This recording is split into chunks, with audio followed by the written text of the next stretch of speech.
नमस्कार, स्वागत है आप सभी का मेरे चैनल अमृतवाणी में। गुरुजी और माताजी को प्रणाम करते हुए आज का वीडियो स्टार्ट करते हैं। आज का हमारा टॉपिक है भक्ति संबंधी भ्रांतियां एवं उसका सच्चा विज्ञान। इस टॉपिक पर मैं पहले ही 3 वीडियो बना चुकी हूं। अब आगे पिछले वीडियो के हमारे मुख्य पॉइंट थे। रोज पैदा हो रहे नए देवी देवता, देवी माता संबंधी भ्रांतियां, अंततः देवता क्या है, अलंकारिक विवरण, देवी देवताओं के मूल के शिक्षण एवं दिशाधारा, दूरदर्शिता एवं विवेक का प्रतीक, मौत को याद रखिए। आज के हमारे प्रमुख बिंदु हैं: प्रतीकों को समझें, सच्ची भक्ति, गुणों का परिष्कार, हंसवृत्ति विकसित करें, माता का भाव, देवी का भाव, भोग्या का नहीं, अध्यात्म सिद्धांतवाद का नाम, हमारा लक्ष्य इष्ट देवत्व। प्रतीकों को समझें। शंकर भगवान के गले में सांप पड़े हुए हैं। वे जिन लोगों को अपना मित्र बना करके रखते हैं वो थे बेचारे तन झिन को अति पीन, पावन को अपावन तन धरे। कमजोर आदमी, बीमार आदमी, गए गुजरे आदमी। जापान के गांधी कागवा का मैं एक दिन हवाला दे चुका हूँ। उन्होंने पिछड़े हुए लोगों के लिए, दुखियों के लिए अपनी ज़िंदगी गंवा दी। मैं एक दिन बाबा साहब आमटे का हवाला दे चुका हूँ। उन्होंने गरीबों, कोढ़ियों के लिए अपनी ज़िंदगी गंवा दी। हमारे समाज में चारों ओर कोढ़ी और अंधे फैले पड़े हैं। क्या आप उनकी सहायता नहीं कर सकते? कोढ़ी और अंधा कौन है?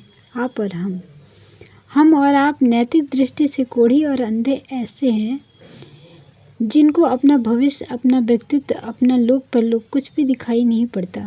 उन अंधों को, कोढ़ियों को, शराबियों को, पिछड़ों को, पापियों को सहायता की ज़रूरत है, जो हमें करनी चाहिए। नहीं साहब, हम शंकर जी की भक्ति करते हैं, बड़ी भक्ति करते हैं। 3 घड़ों में सुराख करके पानी भरकर तिपाई पर रख देते हैं। सावन के महीने में शंकर जी के सिर पर सारे दिन पानी टपकता रहता है। शंकर जी को जुकाम हो गया, मलेरिया बुखार आ गया, पानी में नहाते नहाते। महाराज जी, शंकर भगवान मेरी मनोकामना पूरी नहीं करेंगे।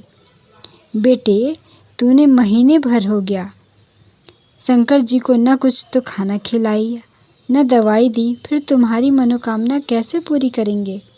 अच्छा महाराज जी, मैं शंकर जी के लिए दवा लेकर आऊँगा। ये लीजिए, आक के फूल खा लीजिए और ये धतूरे के फल खा लीजिए। तूने महादेव जी को धतूरे के फल खिला दिए और उन्हें ज़्यादा बुखार आ गया। वे बीमार पड़ गए और चेले ने उनकी झोली में कुछ माल था सब निकाल लिया। शंकर जी की झोली में बिहार गवर्नमेंट ने लॉटरी के नंबर और गुजरात गवर्नमेंट ने लॉटरी के टिकट के नंबर रख दिए थे। वे सब नंबर चुरा ले गए और शंकर भगवान ताकते रह गए।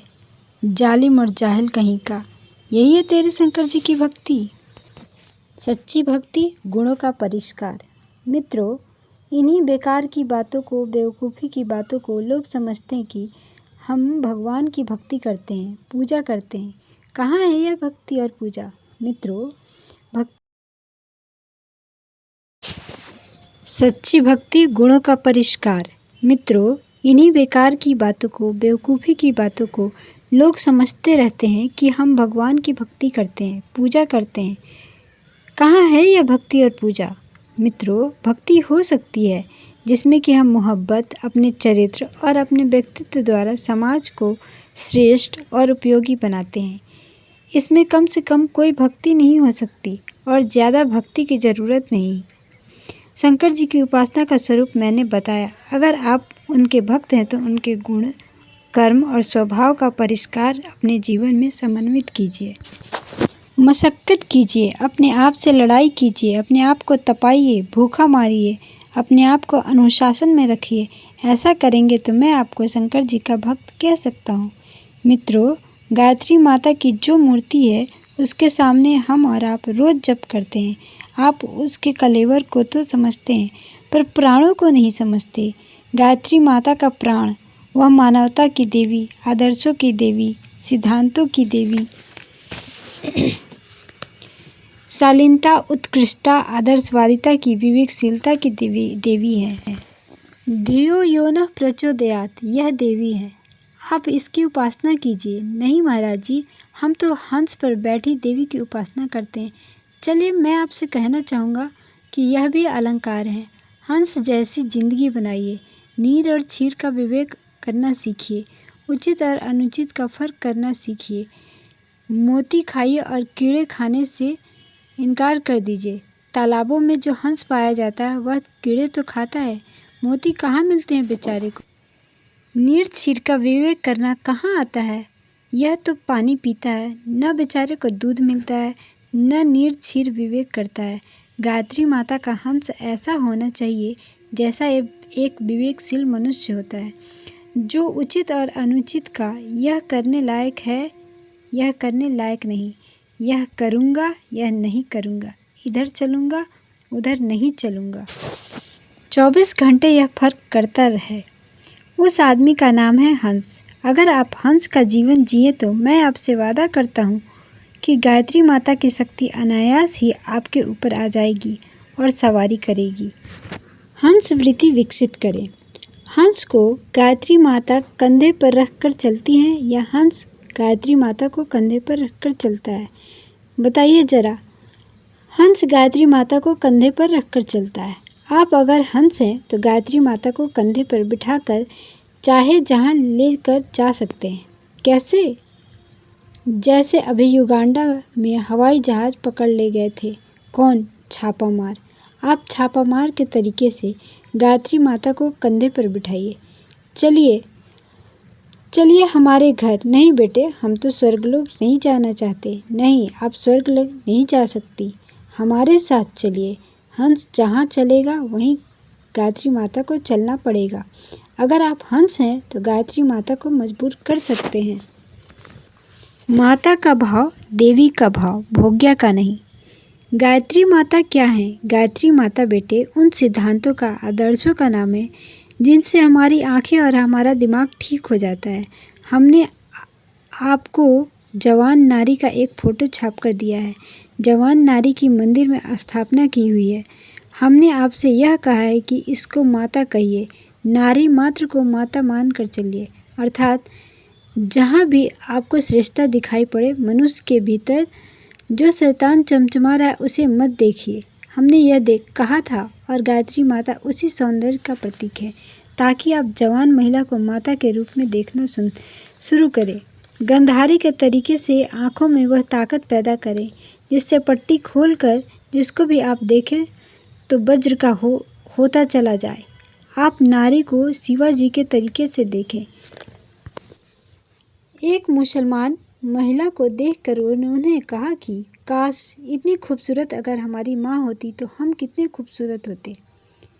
यही वह रहस्य था भवानी तलवार का, जो उनके हाथ में आई और वह अच्छा विजय करते चले गए। गांडीव किस चीज़ का बना हुआ था?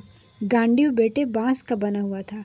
अर्जुन जब स्वर्ग लोक गए तो देवताओं ने अनेक अप्सराओं को उनके पास भेजा। अप्सरा ने जाकर अर्जुन से कहा कि आपके जैसा एक बच्चा हमको चाहिए। तो उन्होंने कहा कि हमारे जैसा बच्चा तो नहीं मालूम कि आपको मिलेगा या नहीं मिलेगा, पर हम आपकी इच्छा अभी पूरी कर सकते हैं। आप कुंती के तरीके से हमारी माँ और हम आपके बेटे बन जाते हैं। आप हमारे सिर पर हाथ रखिए और कहिए बेटा, और मैं आपके चरणों की धूल उठाकर सिर पर लगा लेता हूँ। आप मेरी माँ बन जाइए और समझिए कि आपकी मनोकामना पूरी हो गई। अध्यात्म सिद्धांतवाद का नाम। बेटे, यह सिद्धांतवादिता है, आदर्शवादिता है। इसी का नाम था गांडीव, जिसने सारे महाभारत को जीत करके दिखा दिया।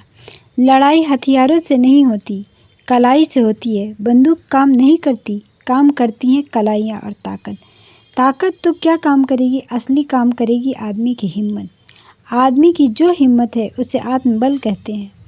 मित्रों, इसी आत्मबल का नाम है भगवान, इसी का नाम सिद्धियाँ, इसी का नाम है चमत्कार। आत्मबल बढ़ाने के लिए आपको शालीन होना चाहिए, समुन्नत और श्रेष्ठ और आदर्शवादी होना चाहिए। अगर आप आदर्शवादी बनने के लिए तैयार हैं तो मैं कह सकता हूँ कि भगवान आपको गांडीव के तरीके से अक्षय हथियार देने को तैयार हैं। अगर आप शिवाजी के तरीके से चरित्रवान बन सकते हैं तो आपको यह अमोघ भवानी तलवार मिल सकती है जिसका पराजित होना कभी संभव नहीं है। आपको गांधारी के तरीके से शक्ति मिल सकती है अगर आप गायत्री के उपासक हों तब। मित्रों, सावित्री और सत्यवान कथा आपने पढ़ी होगी। सत्यवान को सावित्री ने वरण किया था और इसको मृत्यु के मुंह से छुड़ाकर लाई थी। सावित्री किसे कहते हैं? यह बेटे गायत्री का नाम है और सत्यवान माने चरित्रवान। अगर आदमी चरित्रवान है तो गायत्री माता उसकी स्वयं तलाश करती है कि कहाँ बैठा है सत्यवान।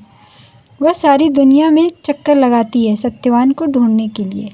ये लड़कियां गाती हैं, कहाँ छिपा बैठा है सच्चा इंसान, खोजते जिसे स्वयं भगवान।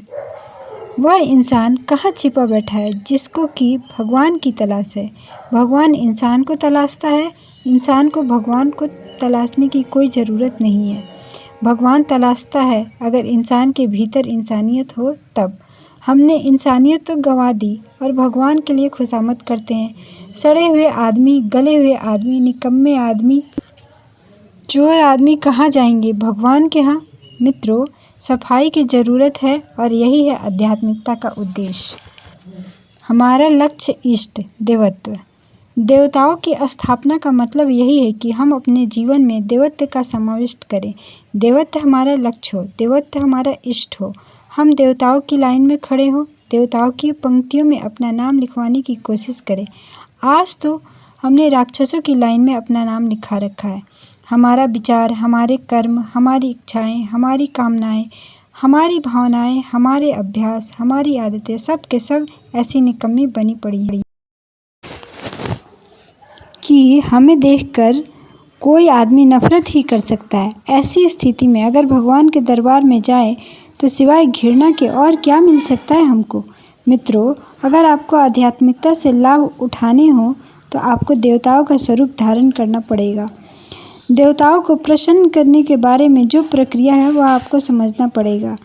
आपको देवता बनना पड़ेगा। आज की बात समाप्त हुई।